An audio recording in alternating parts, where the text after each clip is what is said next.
Então, pessoal, nós sabemos bem que a Previdência Social, o INSS, tem um grave problema de sustentabilidade, tem um déficit recorrente que rouba grande parte do orçamento federal, inclusive.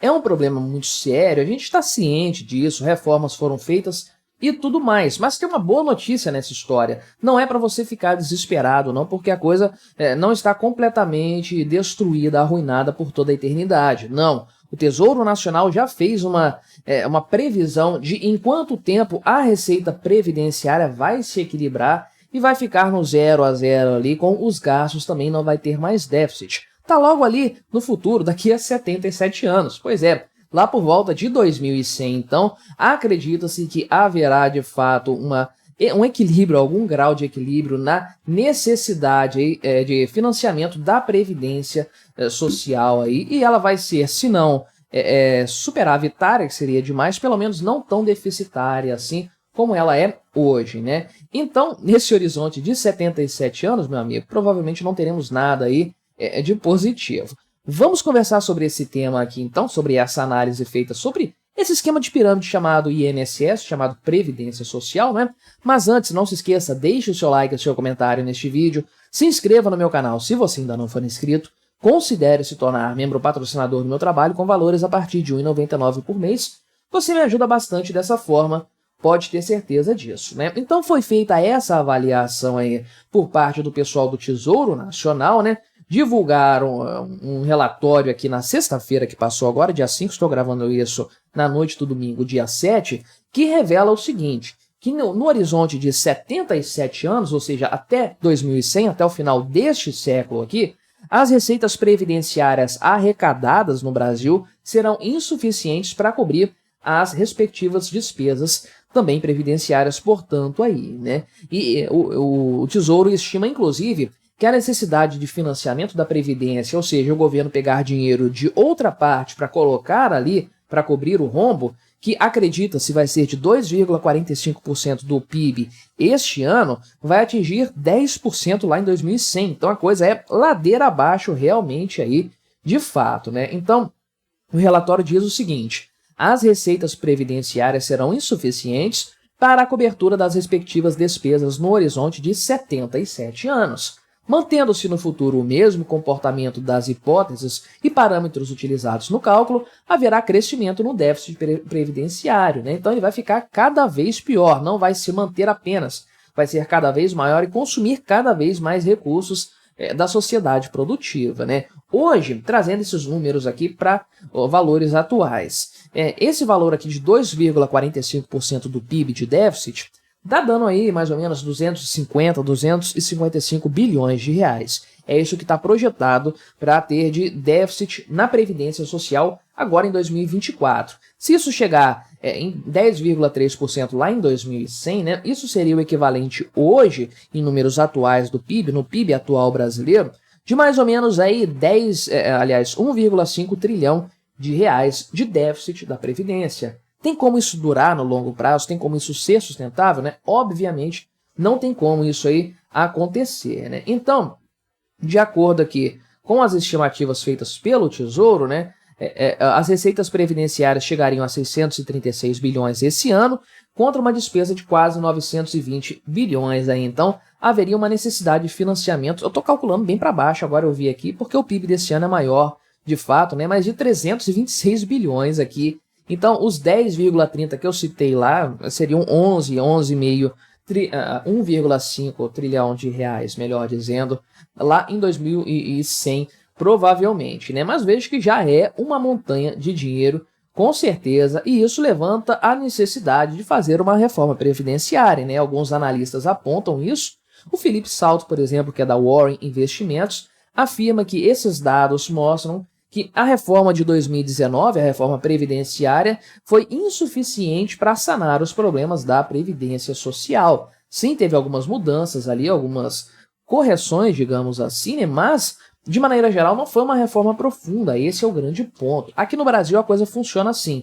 Para você melhorar bem alguma situação econômica, algum problema ali, reduzir o tamanho do Estado, qualquer coisa importante para manter a economia do país ok, estável pelo menos, né, É um parto, é um trabalho terrível para você conseguir fazer isso. Agora, para escangalhar a economia, é tranquilaço, todo dia tem uma nova medida sendo aprovada nesse sentido. É o país dos avessos de fato, né? Então, na Previdência Social, não obstante a reforma que foi feita lá em 2019, continua sendo aí um grande problema, né? Alguns consideram essa reforma incompleta, né? O Sérgio Vale da MB Associados classifica a coisa assim, e ele acredita, inclusive, que por volta de 2027 ou um pouco depois, vai haver um novo debate a respeito da Previdência, de uma nova reforma da Previdência. Isso já aconteceu no passado também, tá? Tem reforma atrás de reforma e a coisa continua cada vez mais deficitária, cada vez mais fadada ao fracasso. Essa é a verdade, de fato. E aí há um ponto, inclusive, né, que é a questão justamente da situação fiscal. Não é tanto a Previdência em si, mas o quanto isso vai penalizar as contas públicas, né? Grande parte do déficit do governo hoje se deve, portanto, ao déficit da Previdência. Essa é a verdade, né? Então, você pode mensurar aí, por exemplo, que talvez se a Previdência fosse equilibrada, no ano passado o Brasil sequer teria tido déficit primário, né? Tão grande é esse problema aí, que, volto a dizer, é um problema que se arrasta por anos a fio, né? Mas sempre que se levanta a necessidade de fazer uma reforma da Previdência, então os ânimos ficam aflorados, todo mundo vai e rasga as vestes, principalmente grupos que querem manter os atuais privilégios previdenciários, né? É importante tocar nesse ponto. Mas a grande questão é que não há reforma que corrija o problema estrutural da Previdência aqui no Brasil, a Previdência Pública, né? Porque ela é um sistema de partição que, sempre que é adotado, vai levar a uma má gestão de recursos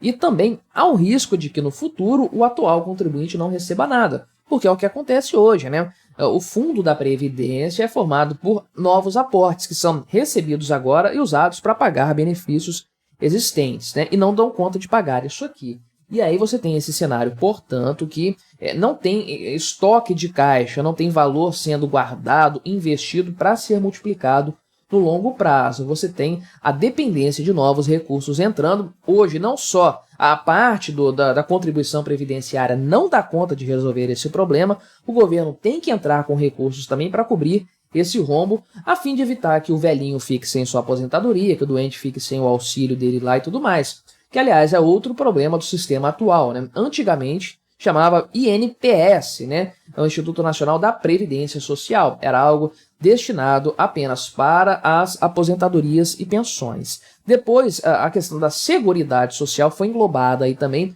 e o INSS agora mexe também com questões de benefícios previdenciários. Isso só fez aumentar o rombo, né? Porque o benefício tem um monte de regras que são vantajosas para quem recebe o benefício, ainda que sejam regras supostamente atuariais, né? Mas a verdade, eu sempre cito esse exemplo aqui no canal, né? Uma mulher hoje que tem em mente o seguinte: eu quero engravidar agora, eu estou pensando em engravidar, quero ser mãe nos próximos meses aí. Então, uma mulher que pensa nisso, se ela abrir hoje um MEI, né, começar a pagar aquele MEI ali, e ela engravidar no mês seguinte, depois, quando ela tiver o parto dela, ela vai conseguir receber o salário maternidade pelas regras atuais, porque ela precisa de 10 contribuições, uma carência, né, de 10 pagamentos. E ela vai receber um salário mínimo em 4 meses, né, 4 parcelas aí de um salário mínimo, que vai dar o quê? Hoje aí, 4.000 mais 1.600, uns R$5.600, né? Sendo que ela, tendo um MEI, vai pagar uns R$70 por mês durante 10 meses. Me diga, que investimento que paga isso, meu amigo? R$700 você coloca e dali a 4 meses você tem R$5.600, né? Realmente é um sistema aí que acaba sendo muito vantajoso para quem contribui como MEI, como baixa renda e tudo mais. E para quem já faz um planejamento, pô, tem que fazer uma cirurgia, preciso passar por uma cirurgia daqui a um ano, assim. O médico já falou comigo, vou começar a pagar o INSS agora, depois de pagar um ano vou fazer a cirurgia, ficar encostado aí 3, 4 meses. O cara vai receber isso aí. É um sistema que, portanto, não é sustentável. E aí você vem a aposentadoria também e tudo mais. E não tem jeito. Esse sistema de partição, está fadado ao fracasso, né? Previdência só funciona se ela for de capitalização. Então, cada indivíduo faz a sua contribuição ali, coloca o seu dinheiro lá no fundo de previdência e tudo mais, isso vai sendo gerido por alguém e esse valor fica lá para aquela pessoa, ela tem aquelas cotas dentro daquele fundo. Depois ela vai receber tudo isso, né, o acumulado do que ela colocou mais os rendimentos que foram aplicados e tudo mais, e esse capital dela vai sendo então gasto com ela própria para pagar as mensalidades depois. Isso aí é ok, isso pode funcionar. Do jeito que existe aqui no governo, não tem jeito, a coisa é inviável, assim, totalmente inviável, não há o que se discutir nesse ponto, e aqui estão os números, né? Aqui estão os dados que não nos deixam mentir, dados do Tesouro Nacional. A Previdência Social hoje é um ralo de recursos públicos que está tomando verbas de outras áreas, está endividando o país, o que vai gerar mais inflação, vai diminuir o poder aquisitivo dos brasileiros, vai tornar as próprias aposentadorias cada vez menores do ponto de vista prático do valor, do poder aquisitivo dos aposentados, dos pensionistas, enfim, uma tragédia total e uma tragédia anunciada. Mas contra isso ninguém tem peito, ninguém tem coragem de agir, ninguém vai querer bater de frente com a aposentadoria, acabar com a aposentadoria, com o INSS como ele existe hoje, né? Por isso que eu sempre deixo de recomendação para as pessoas não apostar as fichas no INSS. Você quer pagar em cima de um salário, quer ter um MEI para contribuir? Beleza, eu particularmente acho que vale a pena pela chance de o negócio não quebrar tão rápido assim. Mas acreditar que a sua aposentadoria, a sua velhice vai ser bancada pelo INSS, meu amigo, não faça isso. Não cometa esse crime consigo mesmo, porque realmente a coisa é inviável e vai quebrar mais cedo ou mais tarde. Pelo andar da carruagem, vai ser mais cedo, viu? Mas o que você achou dessa história? Colabore com o nosso debate, deixe o seu comentário, se inscreva no meu canal se você ainda não for inscrito e até a próxima.